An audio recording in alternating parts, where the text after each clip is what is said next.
자, 이전 비디오에는 그 통제 변수 혹은 혼동 변수가 없는 상태에서 저희들이 모형을 추정해 봤던 거고요. 이제 당연히 다른 모든 변수들을 통제한 상태에서 모형을 추정해야 되겠죠. 그래서 이제 그걸 하기 위해서 저희들이 두 번째 모형 P2를 추정을 해야 될 거고요.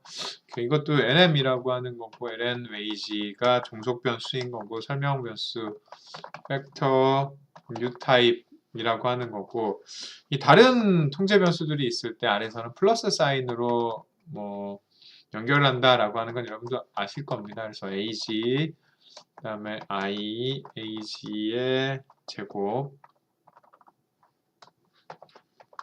그다음에 벡터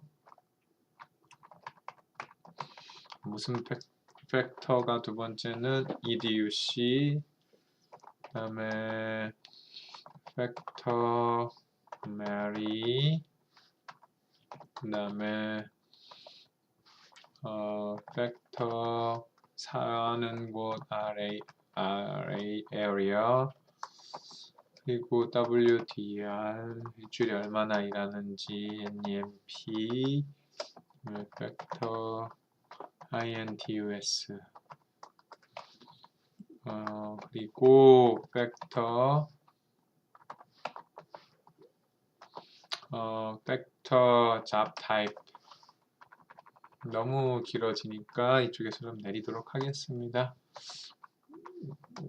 그런 다음에 W 타임 이게 W 타임이 저기인 거고 WDUR은 얼마나 일했느냐 이런 거죠. W 타임이 한 주에 얼마나 몇 시간 일하느냐 이런 거고 이게 이제 두 번째 모형이고 결과를 보려면 summary fit를 하시면 되고요. 여기서 주의할 것을 좀 말씀드리면 범주형인 경우에 이렇게 다 팩터라고 하는 것을 넣어서 이게 범주형이다라고 하는 것을 알려주시면 되고요. 그 다음에 여기 i라고 하는 그러니까 지금 여기 젠더는 0일로 된 값이기 때문에 굳이 팩터를 사용하지 않아도 됩니다. 그리고 age는 연속 변수를 썼기 때문에 age를 넣었고 그 다음에 i하고 이렇게 넣으면은 이 안에 있는 거를 자동으로 하나의 변수로 인식을 해줍니다. ag 제곱이 하나의 변수 인식을 하도록 하는 거고요. 만약 여러분들이 그냥 이렇게 ag 스퀘어 이렇게 하면은 오류가 나게 됩니다. 그래서 꼭 이렇게 어떤 함수로 변수를 만들어서 넣을 때는 i라고 하는 것으로 넣어야 되고요. 연속 변수인 거는 뭐 그냥 놔뒀고 범주형 변수인 것들은 팩터로 처리를 했습니다. 그래서 그 결과를 보면은 이런 결과가 나타납니다. 나머지는 혼동 변수이기 때문에 사실 그거를 해석하는 게 무의미한 거고요. 이 두 개의 이 결과를 보면은 지금 0. 지금 첫 번째 있는 범주의 개수는 0.105 정도가 되는 거고 두 번째는 0.036 0.36인 거죠. 이게 마이너스 0이니까 0.036 정도의 차이가 나는 겁니다. 사실 개수가 많이 줄었다라고 하는 것을 보실 수가 있고요. 앞에서 결과는 0.57, 0.54 이 정도였는데 이 개수의 크기가 이제 많이 줄었죠. 0.1 그리고 0.03 뭐 이 정도밖에 안 되는 거기 때문에 그럼 과연 이 개수를 어떻게 해석할 수 있을까라고 하는 것을 이제 생각을 해볼 필요가 있는데 예를 들어 여기 이게 이제 0.053인 거잖아요. 0.053이라고 하는 것은 죄송합니다. 0.105인 거죠. 0.105. 그거는 10.5%의 차이가 있다라고 이야기를 할 수가 있습니다. 이제 왜 그렇게 할 수가 있느냐라고 하는 것을 이제 설명을 드리는 것이 이 부분인데, 자, 저희 모형은 사실 로그를 취한 임금 이렇게 나타낼 수 있고 개수를 써서 이렇게 나타낼 수가 있죠. 뭐 인터셉트는 3.376 정도이고 UMP에 있는 개수가 0.150 그다음에 PA에 있는 개수는 0.036이라고 할 수가 있고요. 그래서 이 상태에서 로그를 취한 임금이기 때문에 양변에 엑스포넨셜을 취할 수가 있을 겁니다. 그리고 엑스포넨셜을 취한 다음에 나머지는 다 통제가 된 거라서 그냥 xt 그 개수가 감마고 xt라고 하는 것이 혼동 변수들의 매트릭스라고 여러분들 생각을 하시면 되고요.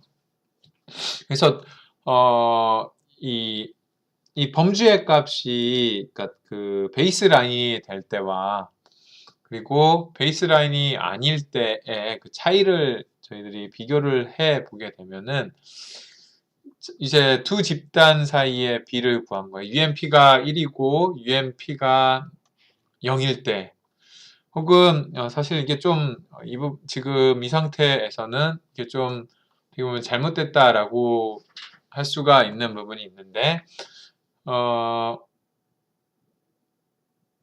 여하튼 노조에 가입은 했지만 노조에 저희가 지금 노조에 가입은 했지만 죄송합니다. 노조가 없는 회사에 다니는 사람과 노조가 있지만 가입을 하지 않은 사람들 사이의 차이를 비교를 해 보면은 사실 이렇게 비교한 그 사람들 차이를 비교해 본다면 3.376은 그대로 있죠. 그리고 UMP가 1일 때 그리고 0일 때 차이를 본 겁니다. 사실 여기가 1이고 0일 때는 이 PA는 다 0이 돼야 되는 건데 그래서 여기가 0이 되는 거고 PA 요 밑에도 0이 되는 겁니다. 그래서 X감마는 그대로 있는 거고 근데 요 부분들은 다 지워지잖아요. 그쵸? 요 3.376도 지워지고 결국 남는 거는 엑스포넨셜 0.150이라고 하는 거죠. 그런데 엑스포넨셜 0.150은 테일러 시리즈에 의해서 이렇게 할 수가 있습니다. 그래서 1 플러스 2의 x승은 엑스포넨셜을 취한 2의 x승은 1 플러스 x 플러스 x의 제곱 나누기 2 팩토리얼 플러스 x의 세제곱 나누기 3 팩토리얼 플러스 쭉쭉쭉 이렇게 가게 되거든요. 테일러 시리즈 익스펜션이라고 하는 거고 그래서 이제 이 밑에 있는 수는 작은 수이기 때문에 버린다라고 하면은 그 어프락시메이션으로 1 플러스 0.105가 되는 거고 결국 이거는 1.105가 되는 거잖아요. 그래서 0일 때에 비해서 1일 때는 1.105배인 거니까 사실은 0.105가 많다라고 해석을 할 수가 있는 거죠. 그렇기 때문에 이거는 10.5%가 더 많다. 그래서 종속 변수가 로그를 취했을 때는 이렇게 해석을 할 수 있다라고 하는 겁니다. 이게 이제 종속 변수가 로그를 취한 결과값일 때 해석할 수 있는 어떤 묘미라고 할까요? 네, 그렇게 저희들이 개수를 해석을 할 수가 있는 거고요. 이제 이 결과를 가지고 다시 한번 컨트레스트를 해보겠습니다. 즉 비교 행렬을 가지고 이 두 집단 사이에 즉 노조가 있는 회사에 다니는 두 집단 즉 노조에 가입한 사람과 그렇지 않은 사람을 비교를 해 보겠습니다. 그래서 컨트라스트 이번에 행렬은 매트릭스 당연히 매트릭스로 해야 되고 매트릭스가 아니면은 이건 오류가 나게 됩니다. 첫 번째는 0이고 또 1이고 마이너스 1이죠. 그런 다음에 이제 문제는 그 다음에도 그 개수들이 많이 있잖아요. 그 개수들은 다 0으로 통제를 해줘야 됩니다. 그래서 그 개수는 length fit의 코이피션트 fit에 있는 코이피션트의 그 개수가 몇 개이냐 지금 이게 그걸 뜻하는 거고요. 그런 다음에 여기 앞에서 이미 3개를 했으니까 마이너스 3을 해줘야 되겠죠. 네, 그런 다음에 그건 다 0으로 처리를 한 거고 그리고 이제 이건 하나의 행위 하나인 그런 행렬로 만드는 거고 그래서 summary glht fit2이면서 lin 펑션은 qntr 이렇게 해보도록 하겠습니다. 결과가 지금 보시는 것처럼 지금 결과는 유의미하게 나옵니다. 그래서 이게 그 두 번째 개수가 1이고 그 다음 개수가 마이너스 1이잖아요. 그래서 A에서 B를 뺀 것이 0이다라고 하는 가설인데, 즉 노동조합이 있는 회사에 다니는 사람들 중에 노조에 가입하지 않은 사람의 임금에서 가입한 사람의 임금을 뺐더니 그 개수는 보시는 것처럼 파저티브합니다. 그리고 그 P밸류는 0.02예요. 이건 무슨 뜻이에요?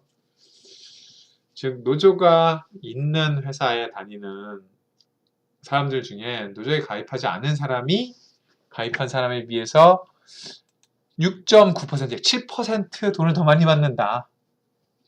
예. 여러분 이 수업을 통해서 굉장히 중요한 사실 하나를 배우게 되는 거죠, 여러분들이. 그 사실은 뭐냐 하면은 노조가 있는 회사에 들어가되 여러분들은 가입하지 않는 그런 결정을 하는 것이 여러분의 임금을 높이는 방법이다라고 하는 거고요.